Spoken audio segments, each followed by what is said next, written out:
Hello, thank you for joining me today. My name is Dennis, and welcome to my art channel. Today, I'm going back to acrylic painting. I've got some unfinished business, if you will. I made an acrylic painting last week, and to be honest, I'm not totally happy with how it turned out, and so I figured, what better way to redeem myself than give it another go with a fresh canvas. Today, I'm planning to restrict myself a little bit. I feel like I know where I went wrong in my first painting here, using just a bit too much colors. Just one pre-mixed green, I feel like threw me off just a bit too much. So today I want to keep it a little bit simpler. I'm just using yellow, blue, and red, some primary colors, and I am adjusting the ratios of the colors as well. Based on the value of the color is how much pigment I've put down here. So there's a lot of yellow, a little bit of blue, and a medium amount of red. So between those three, I'm hoping by the end of the painting, when I've used all of this pigment, the ratio will be a little more pleasant to the eye and it'll work out. Well, I guess you can be the judge of that. Let me know in the comments how this painting feels for you. If it feels better than what I was putting out last week, I hope it does, but you can never know. I feel like maybe with this different palette, it feels a little too lighthearted, not as serious as what I was putting out last week, perhaps. But I'm not too worried about it. I feel like no matter what, the most important thing is just to come into this painting and focus 100% on just making it happen. As soon as these pigments are on the palette paper, I'm on a clock. I'm not going to cover them up and try to save them for the next session. This is a once-in-a-lifetime opportunity with these particular paints in this particular order, with this amount, with these brushes in this condition. You know, I guess one way to put it is that everything has lined up perfectly for this painting, but otherwise just that I've chosen to do it this way.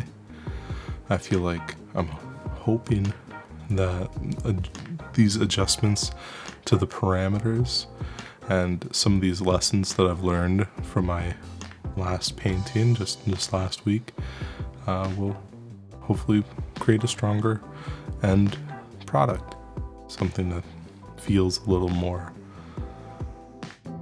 I feel like it doesn't necessarily don't need to attribute a feeling to it, but I hope that it feels more, if that makes sense. Like whatever it feels like, it's more of that sort of feeling. It'll reflect more of what you might put into it, if that makes sense. Because, I don't know, I feel like a strong work is one that you can look at for a period of time and gain something new out of it. You can stare at like the Mona Lisa for hours as like the most extreme example, and definitely gain something new out of it, some new understanding of the painting, how the pigment's on the canvas, or just what is the purpose of this painting. I feel like that's what has made that so infamous, right? But I digress a little bit. This isn't the Mona Lisa that I'm painting here. It's just something that is coming from the heart, done by the hands, and shared with you, shared with the world. I hope to get it out to as many eyes as possible, this free expression that I'm creating here, this peek into my mind. I feel like painting a daydream here. Just the colors remind me of something that might not necessarily be real, but I can close my eyes and they are real. why not? This might evoke some scenes of nature, or maybe something a little darker, but at the same time, I feel like it rings true to me, choosing these colors and mixing them in this way, having like a very bright yellow peeking out behind all these darker, warmer kind of reds and blues mixed into magentas and violets and more of like crimson kind of colors.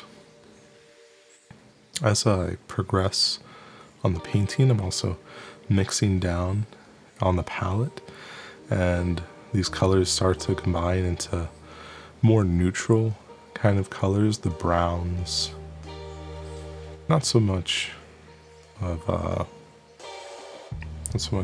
in the darker range, but I feel like there's a lot of neutral brown colors that I'm making at this point, and I'm trying to keep my eye on any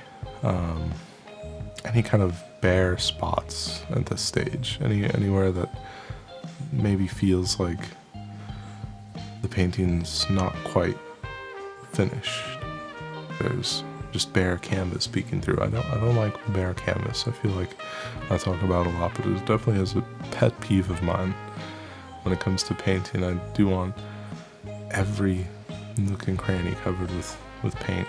That is a bit of the, I feel like that's where the sauce is, where the experience is. This painting, I feel like, reached a different level once I had a certain amount of paint on the canvas. I can do something like this where I'm working it both from the brush, from the palette, and as well as the paint that's still wet on the page. There are some mediums that I know I could add to make the paint a little bit thicker. Last week I was using the gel medium that was thickening the paint, but some medium that will thin the paint would make it last a little bit longer and enhance those kind of effects where the paint on the canvas will be wet for a bit longer and a bit more keen to picking up the paint from the brush, making something new. I feel like I've got these two juicy strokes, and I don't want to mess with them too much. I have gone in and blended them down and tried to merge them into the surrounding painting as best as I can. Part of it sort of feels like a waterfall to me, but also like, given that it's a green waterfall, maybe it's like toxic, like something from, I always think of Shrek when I see a green water, but yeah, once again, I digress. That's not necessarily what's going on here, but it's one way to interpret the couple of strokes that I've made here.